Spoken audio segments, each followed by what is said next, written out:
Hey everybody, it's me, Bryson Booker, and I'm here with another video just for you. So today I'm going to give you a full walkthrough of my mini studio place in my basement. This is pretty much the place where I record all of the songs that I post in an effort to practice my sound engineering skills. I really don't feel the need to keep this set up permanently because it's so easy to set up. So when I'm done with this stuff, I just put the keyboard back over there, put the board away back in its case, and just keep my laptop on the table here. But when I do record a song, or when I'm recording a couple of sessions, this is pretty much my setup. And so I'm not going to spend a whole lot of time going over this stuff because I've allured to it and I've talked about it so many times on my Facebook page. I don't really need to go in depth on it, but I have not done an official tour showing you all of the gear that I've used pretty much to record these projects. I'm also going to show you the microphones that I use, as well as all of the DIs that I use down there. I do use all of this stuff in the studio, but I also use it live. So I use my console live, I use my mics live when I'm doing live sound, I use my DIs live. The only thing I don't use live, obviously, is the keyboard. So this is the only studio-specific item in the collection here. But I'm just going to give you a walkthrough of everything. So this is pretty much the whole official tour. So let's do this. Let me see here. Gotta move my camera closer. Here we go. So the first thing is obviously this Yamaha PSR 740. Again, I'm not gonna go over this a whole bunch because you guys know I mention it almost in every video that I upload regarding music. This is my only keyboard that I have. This is the only keyboard that I've been using. But I don't think you guys have actually seen it in person. So this is it. This guy is from 1999. Though it's almost 2 decades old, it has a lot of features and functions that are still very useful today, such as MIDI. It has MIDI in and MIDI out. It has functions where you can layer sounds. So there have been some tracks where I've layered sounds together, and they've been layered on this keyboard via these buttons. So there's voice right 1 and there's voice right 2, and so that pretty much allows you to layer sounds. And the right voice is pretty much, it could be this whole keyboard. So R1 and R2 is pretty much the whole keyboard. And then there's also voice left, and that turns obviously the left part of the keyboard into typically a bass sound, so like a synth bass or a upright bass. So you can play the bass line with your left hand and you can play all of the melody lines with your right hand. That's pretty much what that's for. Another feature that I use on this sometimes, depending on the track, for click tracks, for loops, I use the styles. And so there's a bunch of styles on this keyboard. I'm going to have to do a separate video on this keyboard alone because there's just so many things you can do on it. Honestly, a lot more than what you could do getting a keyboard like this now. They pack so much stuff into this. I don't want to take up a lot of time. So another thing I use here is styles. And so I'll pick a style and then I'll come up here in this second area, and you can pretty much turn off and on the different parts of the style. And so I'll turn off sometimes the beats and the drums of that specific style, and you'll only hear the shakers or the whatever that style is. You'll only hear certain things from that style that's kind of being a click track for that particular song. Like I said, there's a lot of stuff that you can do on here. I can't go through it all, but pretty much everything that's coming through this is coming out of an auxiliary output on the back of it. You have a left and right output. I can only do it in mono because my DIs are in mono, and doing it in stereo to me right now is kind of pointless. I did make recordings in stereo with this thing a long time ago, but as of now, I'm just running it mono, just for the heck of it. So it's coming out, going into one of these DIs, and this keyboard is coming into the board. So again, not going to take a whole bunch of time. This is the Soundcraft Signature 16. This is my analog board. This is where processing, if anything, is done. Pretty much EQ. I do my EQ here. I get the sound of the preamp because I'm an analog junkie and I like the sound of analog equipment and I like the sound of hardware. The only digital thing in my setup is literally the DAW. That's it. I kind of prefer the sound of analog, and again, I could go on a whole spiel about that, but I gotta try to keep this short. So I love the analog sound. I love British consoles. Soundcraft is a British company. This is pretty much, yeah, their alma mater. It's a great British console that they've made. It's pretty much, they call it, I don't know why they call it this, but they call this the Frankenstein console. They call it the Frankenstein console because it pretty much takes all of their heritage and puts it in one console. Thus the name, the Signature Series, because it's the best of Soundcraft. Everything that they've done over the past, let's see, a little over 40 years, they put it into a console and sold it.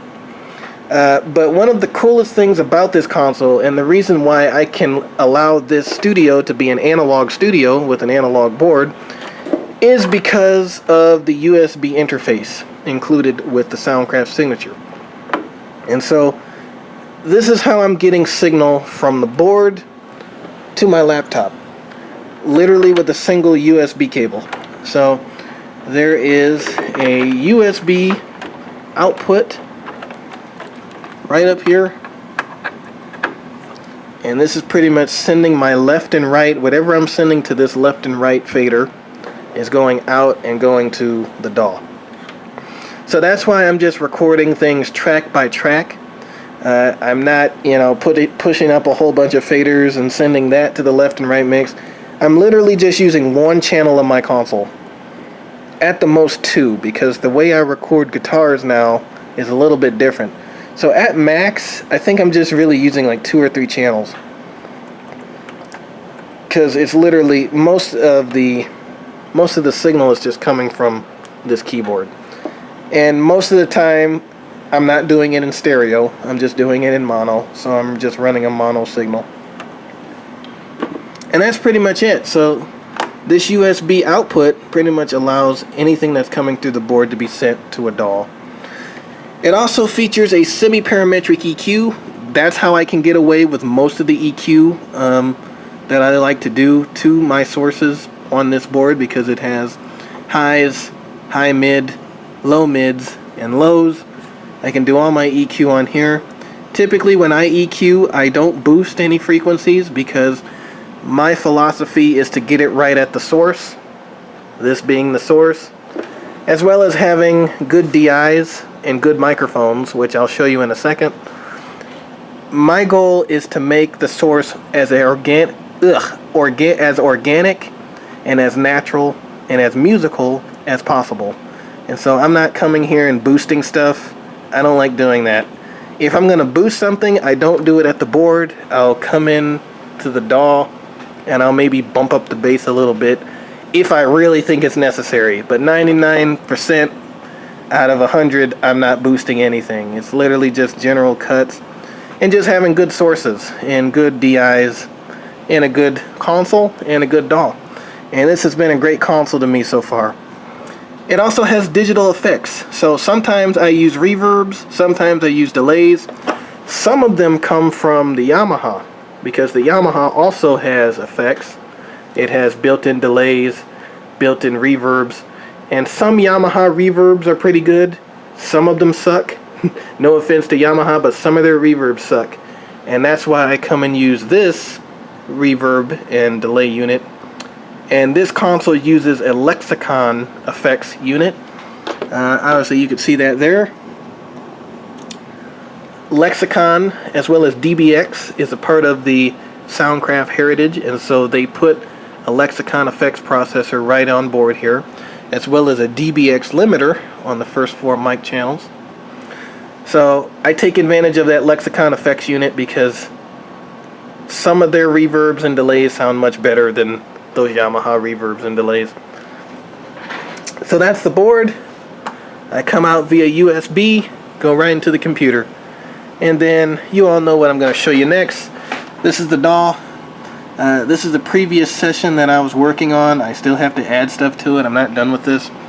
But like I said, I'm not going to go over this a whole bunch because you guys know what I use. This is Harrison Mixbus version 5.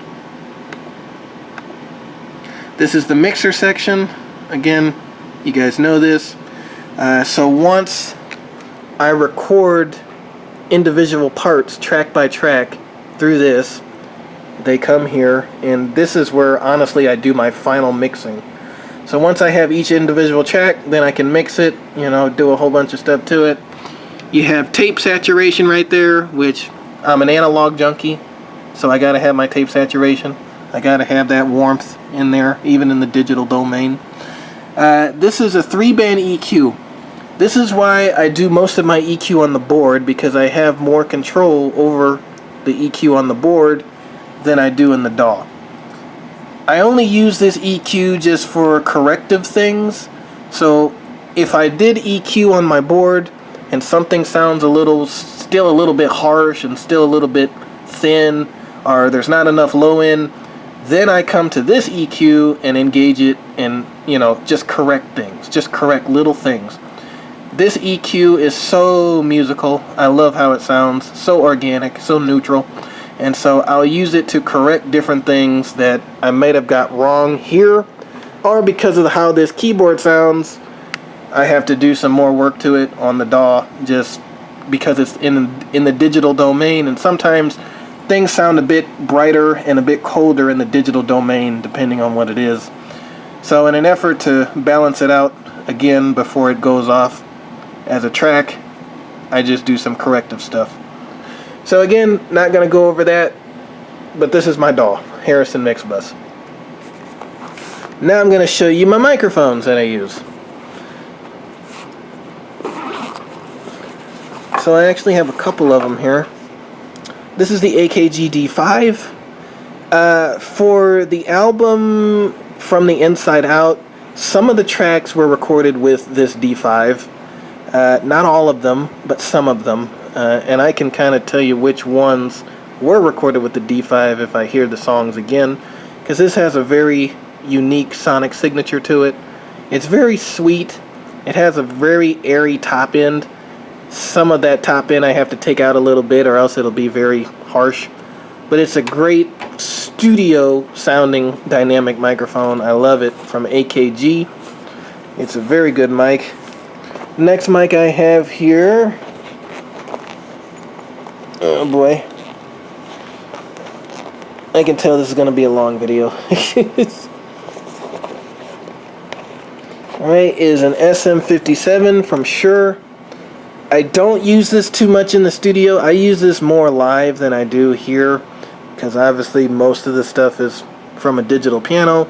But now that I'm recording guitars through an amplifier, coming out of there and going into an amplifier, I'm miking the amplifier with this SM57 or a Sennheiser 906, which I don't have out right now, but I also have a Sennheiser 906 that I use. I use the 906 from Sennheiser on some of my vocals for Inside Out. Actually, most of the tracks use the 906 as well as the D5. Another microphone that I have here, and I actually have 3 of these. I have 3 Sennheiser E835s. Generally I like to use these live, but every now and again I'll use it in the studio. The intro for From the Inside Out was recorded with this, the E835. So the intro of the album was pretty much recorded with this mic. And I have 3 of these, so that's what I use pretty much for most of my live stuff, but every now and again in the studio I'll use it. Another mic that I'll occasionally use here in the studio is this one. I generally use this one when I'm on Zoom calls and I'm having church online or whatever. This is the mic I pretty much use, a Sennheiser E815 with a switch, so I don't have to keep pressing the mute button on Zoom. I can just flip the power on and off. So this is what I use for Zoom calls and Zoom meetings and other digital things that I have to do on my computer. Great mic, the E815. And you can't really see that back there, but some tracks I recorded with that Behringer UMC interface. So that's another thing I have here in the studio. This is a great interface, again, for doing Zoom calls and blah, blah, blah, blah. But it's also great for recording tracks, and I think I recorded 1 or 2 tracks through solely the interface. I didn't even go through the console. I went to the interface and I just went into my DAW. If I'm looking for a more digital sound, I'll just record things with the interface. The final thing that I want to show you before we leave are my direct boxes. I'm not going to take this one out of the plastic because I've showed this many times. This is the Rupert Neve RDI. Pretty much most of the album was recorded with this DI, going into that keyboard, going into this board, going into the computer. Great DI, did a review on it, already expressed my opinions on it. You gotta go pick one up, it's amazing, I love it. Rupert Neve Designs, and I love that DI so much, and I love Rupert Neve so much, I even have a sticker right here that reminds me of that DI's greatness and Rupert Neve's genius. I love that guy. The other thing that I have here is a fairly new addition to my studio setup, as well as my live sound toolbox. This is the Eden W TDI. Not going to go in depth on this. Hopefully I can get it out of the packaging. There we go. This is what I use to record bass. If I'm doing a bass line on my keyboard, it's going to go through this, hands down. It's going to go through this thing, no questions asked. This is great for pretty much bringing back the sound of an amplifier, a bass amplifier, to a mix. It's awesome. I love this thing so much. It's from a reputable company, Eden. They make bass amplifiers. Just so good. I enjoy Eden. And so every time I record bass through the keyboard, it's going through this preamp and it's going through the board. I literally have no words for how great that thing is. So there's that one. And finally, I have one more. I have this JDI. So I have the Radial JDI. Again, I've shown it, I reviewed it, I gave a sound demo of it. But sometimes I use this for keyboards. I generally use it live for keyboards because for some reason live I run into a lot of cold sounding keyboards. So this gives the keyboard just a warmness and warmth and just a darker sound to it, which I kind of like for certain tracks. So sometimes I'll use this in the studio, but generally I use this live. And that's it. That's my whole setup. Now the only thing that you don't see is studio monitors, because I don't do this that often to really have studio monitors. Generally I'll kind of just use what I got. So I have these great AKG headphones that are great for they're great for mixing, but not or balancing. They're great for balancing stuff, but not really for mixing. So they're great for tracking, they're great for balancing, not for mixing. If I need to use headphones for mixing, I would use my Shure headphones, which I do not have right now because they're actually back in Chicago. Or what I generally use are my Klipsch Pro Media speakers, which are linear enough, you know, to mix most of these tracks, but obviously the appropriate thing would be to get studio monitors. But again, I don't really do this that often to have studio monitors right now, so I just use what I got and I'm satisfied with what I got so far. So that's it. Keyboard, console, microphones, and my DAW, and then my DI boxes there. And that's my whole setup.